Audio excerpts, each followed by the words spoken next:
بادشاہ یہ تخت و تاج کیا ہوتے ہیں، اس کی کوئی قیمت نہیں ہے۔ تو بادشاہ ہنس کے کہنے لگا اس فقیر کو باہر نکالو، اسے کیا پتا ہے کہ تخت و تاج کیا ہوتے ہیں، اس کی لذت کیا ہوتی ہے۔ جب خدام کھڑے ہوتے ہیں، استقبال کر رہے ہوتے ہیں، جب تخت پہ بیٹھے اور ساری رعایا نیچے بیٹھی ہوتی ہے، اس نے کہا نکالو فقیر کو، اس کو کیا پتا۔ بادشاہ ایک دن شکار کرنے گیا تو وہاں اس کا گھوڑا جو ہے وہ سرکش ہو گیا اور ایسی جگہ پہ لے گیا کہ جہاں نہ پانی تھا اور نہ کوئی اور چیز۔ بادشاہ وہاں ہانپ رہا ہے کہ وہی فقیر مشکیزہ ڈالے ہوئے گزرا اور آواز دے رہا ہے پانی لے لو، پانی لے لو۔ بادشاہ کی تو موت واقع ہونے والی تھی، آخری ہچکیاں تھی، تو اس نے آواز دی پانی۔ تو اس فقیر نے کہا کہ ہاں تمہارے پاس ہے کوئی قیمت پانی دینے کی؟ اس نے کہا میں بادشاہ ہوں اس ملک کا۔ اس نے کہا ہوتے ہوگے، مجھے غرض نہیں ہے، میں تو بیچتا ہوں پانی۔ اس نے کہا بابا میں بادشاہ ہوں، جو مانگو گے میں دوں گا، مجھے پانی دو، میں مر رہا ہوں۔ اس فقیر نے کہا آدھی حکومت لگے گی۔ اس نے کہا آدھی لے لینا، مجھے پانی تو دو، کیونکہ مر گیا تو ساری جائے گی۔ اس نے پانی کا گھونٹ دیا، پیاس کی شدت تھی، جب پانی کا کٹورا اس نے منہ سے لگایا تو پانی حلق میں اٹک گیا۔ اب پھر دوبارہ مصیبت بن گئی۔ تو اس فقیر نے کہا کہ میں حکیم بھی ہوں، اگر کہو تو تمہارا علاج کر دوں۔ اس نے کہا ضرور کرو، لیکن اس نے کہا میں یوں ہی نہیں کروں گا، آدھی باقی حکومت بھی لگے گی، وہ بھی لکھ دو۔ اس نے چمڑے کے اوپر لکھوا لیا، ساری حکومت لکھوا لی، اور اس نے اس کا علاج کیا فوری۔ جو اس کے پاس ٹوٹکا ٹونا تھا تو اس کا پانی حلق سے نیچے اتر گیا۔ بادشاہ گھوڑے پہ بیٹھا واپس آیا، وقت گزر گیا، عرصہ بیت گیا۔ بادشاہ پھر تخت پہ بیٹھا تھا، وہی فقیر بھیس بدل کے دوبارہ آ گیا۔ پھر اس نے نصیحت کی کہ آخرت کو یاد کرو، یہ دنیا کچھ نہیں ہے، 4 دن کی کہانی ہے۔ بادشاہ نے کہا تو میرا خیال ہے پہلے بھی کبھی آیا تھا، تو نہیں سمجھتا تخت و تاج کی لذت کیا ہے۔ اس نے کہا اس کی کوئی قدر و قیمت نہیں ہے، چھوڑ اسے، آخرت سب کچھ ہے۔ تو اس نے کہا نکالو اس فقیر بابے کو، یہ اس دن بھی آیا تھا تو آج پھر آ گیا ہے، اپنی راہ لے بابا۔ اس فقیر نے اپنے تھیلے سے وہ چمڑے کی دستاویز نکالی جس کے اوپر اس نے ساری حکومت لکھ کے دی تھی۔ اس نے کہا بادشاہ یہ ہے تیری حکومت کی قیمت، صرف 2 گھونٹ پانی، جس پر تو نازاں ہے، جس پر تجھے فخر ہے، تو قبل اس سے سورج مغرب سے طلوع ہو جائے، توبہ کا دروازہ بند ہو جائے، سانسیں اٹک کے حلق تک آ جائیں، اور ہماری زندگی کا دفتر سمیٹ دیا جائے، اور پھر پچھتائیں ہائے جو چند لمحے ضائع کیے، ہائے جو زندگی برباد کی، وہ کیوں برباد کی۔ کل کے پچھتاوے سے بہتر آج کا پچھتاوا، زندگی پلٹ ہوگا، وقت پر کافی ہے ایک قطرہ بھی آب خوش ہنگام کا، جل گیا جب کھیت برسا می تو پھر کس کام کا۔ آئیے میں اور آپ اپنی زندگی کو مالک کی چوکھٹ پہ، مالک کی دہلیز پہ لے جائیں، اس کے حضور سچی توبہ کریں، رجوع لائیں، اپنے گناہوں سے معافی مانگیں، وہ کریم ایک آنسو سے سارے گناہ معاف کر دے گا۔ اپنی آخرت کی تیاری کریں، کاروبار دنیا بھی کریں، لیکن اصل ہماری زندگی آخرت کی زندگی ہے۔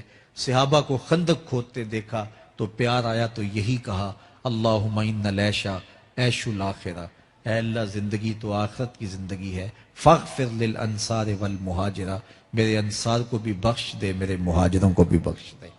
تو اللہ تعالی ہم سب کی مغفرت فرمائے۔ انسان کو اللہ تعالیٰ نے اتنی نعمتیں عطا کی ہیں کہ اگر وہ ان کا احساس کر لے تو کبھی بھی ناشکری اس کے انداز سے، رویے سے اور اس کی طرز زندگی سے ظاہر نہ ہو، بلکہ اس کا سانس سانس جو ہے وہ اللہ کا شکر کرے، اللہ کی تقدیس کے گیت گائے۔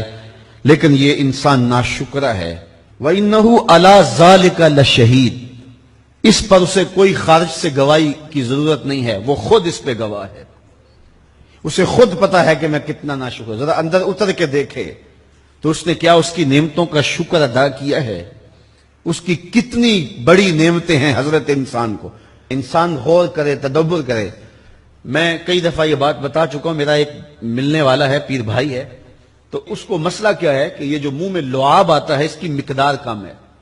تو بنیادی طور پہ وہ لیکچرار ہے، تو اس نے روز جو ہے وہ طلباء کو لیکچر دینا ہوتا ہے تو 15 منٹ نہیں بول پاتا کہ منہ خشک ہو جاتا ہے.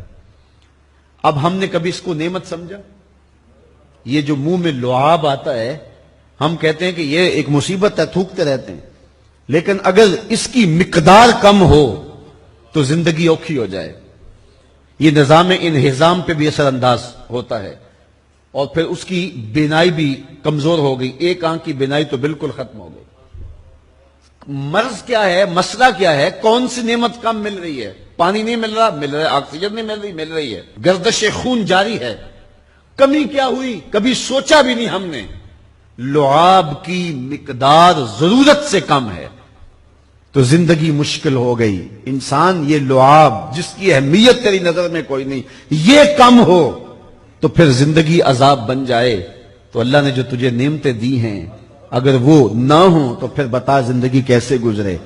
تو انسان کو اتنی نعمتیں دی ہیں اللہ نے, اتنا کچھ عطا کیا ہے. اوناسس نامی دنیا کا امیر ترین شخص تھا, اس کی آنکھوں کے پپوٹے کام کرنا چھوڑ گئے. یہ آٹومیٹک سسٹم رب نے لگایا ہوا ہے, ادھر سے تنکا اڑا, ادھر آنکھ بند ہو گئی. اب ڈاکٹر سلوشن ٹیپ لگا کے اس کی آنکھ کھولتا تھا اور جب سوتا تھا تو ٹیپ لگا کے بند کر دیتا تھا. کسی نے اس سے پوچھا کہ زندگی کی سب سے بڑی آرزو, کہا کاش اپنی آنکھیں اپنی مرضی سے کھول سکوں. کہا اس کے لیے کوئی قیمت پیسے دینے پڑے تو کتنے دے گا؟ کہا ساری دولت لگا دوں گا. کبھی ہمیں یہ احساس ہوا؟ بہت سارے لوگوں کو آج پتا چلا ہوگا یہ بھی ایک سسٹم ہے, ایسا ہے رب نے قدرتی لگایا ہوا ہے, اس پر کوئی بل ہی نہیں کبھی آیا. آپ 3 مہینے بل نہ دے تو وابڈا والے میٹر کاٹ دیتے ہیں کہ نہیں, بجلی کاٹ دیتے ہیں, سوئی گیس والے کنیکشن کاٹ دیتے ہیں, لیکن ساری زندگی رب کو سجدہ نہ کرو. اس نے کبھی سورج کو نہیں کہا کہ اس نافرمان کے گھر تیری روشنی نہیں جانی چاہیے. اس نے کبھی چاند کو نہیں کہا کہ تیری چاندنی اس کے آنگن میں نہیں جانی چاہیے. جس طرح با یزید کے گھر میں سورج کی کرنیں جاتی ہیں اس نافرمان کے گھر میں بھی ایسے ہی جاتی ہیں. تو انسان کو اللہ نے بڑا کچھ دیا, لیکن یہ اس کے باوجود ناسپاس ہے, ناشکر گزار ہے. تو کہا اس کے لیے کوئی اس کو خارج سے دلیل لینی چاہیے. انسان اگر اپنے پہ غور کرے تو انسان کے اندر ہی سب کچھ ہے. میں کہاں کھڑا ہوں مجھے پتا ہے, آپ کہاں کھڑے ہیں آپ کو پتا ہے. یہاں میں واز کر رہا ہوں, تلقین کر رہا ہوں, نصیحت کر رہا ہوں, آپ کی نظروں میں بہت اچھا ہوں گا. میں اچھا ہوں یا نہیں ہوں میں اچھی طرح جانتا ہوں. آپ میری نظروں میں بہت اچھے ہیں, آپ اچھے ہیں یا نہیں ہیں یہ آپ اپنے سے پوچھیں, آپ اچھی طرح جانتے ہیں. انسان اپنی حقیقت سے خود آگاہ ہے کہ وہ کس جگہ کھڑا ہے, وہ جانتا ہے. وَإِنَّهُ عَلَىٰ ذَلِكَ لَشَهِيدٌ. اسے خارج سے کوئی دلیل نہیں چاہیے. آج وقت ہے اپنا رب سے جوڑ لیں. اس کی رحمتوں کے دروازے کھلے ہوئے, اس کی کرم نوازیوں کا می برس رہا ہے. یہ موسم نور ہے نا, ایک نیکی کرو 70 نیکیوں کا ثواب ملتا. کرم نوازیوں کی برکھا برستی ہے. وہ ایک فقیر تھا, وہ بازار میں کھڑا رو رہا تھا. کسی نے رک کے پوچھا, کہا بابا کیوں رو رہے ہو, کیا ہوا ہے تمہیں؟ کسی نے مارا ہے, تنگ کیا ہے, بھوک کی شدت ہے, کیا ماجرا ہے؟ کہا نہ بابا یہ میرے مسئلے نہیں ہیں. کہا پھر کیوں کھڑے ہو؟ وہ مجذوب تھا. کہنے لگا میرا پروگرام بنا کے بندوں کی اور رب کی صلح کروا دوں. تو کہا پھر کیا ہوا؟ کہا وہ تو مانتے ہیں یہ نہیں مانتے. وہ تو کہتا ہے لے آئے نے میری دہلیز پہ, ایک آنسو سے سارے گناہ معاف کر دوں, لیکن یہ میری سنتے ہی نہیں ہے. ایسا پیار ہو گیا دنیا سے, میری بات ہی نہیں سمجھتے. میں انہیں سمجھاتا ہوں, آگے سے مجھے پتھر مارتے ہیں. میں ان کی خیر کے لیے ان کو کہانی سنا رہا ہوں, میاں یہ دنیا عارضی ہے, لیکن یہ مجھے گھور گھور کے دیکھتے ہیں. مجھے ان کی عقل پہ رونا آ رہا ہے. وہ کہتا ہے لے آ میری چوکھٹ پہ, ابھی معاف کر دوں گا, ایک آنسو سے سارے گناہ دھو ڈالوں گا, سمندر کی جھاگ کے برابر بھی گناہ ہیں تو مٹا ڈالوں گا. لیکن یہ سمجھتے نہیں ہیں. خیر وہ چلا گیا. اگلے دن گیا تو قبرستان کے قریب سے گزرا تو وہ فقیر وہاں کھڑا رو رہا تھا. تو وہ پھر رو گیا. کہا بابا عجیب کہانی ہے تیری, بازاروں میں بھی روتا ہے اور قبرستانوں میں بھی روتا ہے, آج کیا مسئلہ ہے؟ کہا آج بھی میرا کل والا ہی مسئلہ ہے. کہا آج کیا مسئلہ ہے؟ کہا آج میں ادھر آیا تھا کہ ان کی اور رب کی صلح کروا دوں. تو کہا آج پھر کیا بنا؟ کہا آج یہ مانتے ہیں وہ نہیں مانتا. تو قبل اس سے کہ وہ وقت آئے کہ پھر وہ نہ مانے, آج لے ان کی پناہ, آج مدد مانگ ان سے, کل قیامت کو نہ مانیں گے اگر مان گیا. تو یہ تھوڑا وقت ہے زندگی کا, اس زندگی کو غنیمت سمجھے. آفاق کے ہر ہر گوشے میں قرآن سنا کر دم لینا،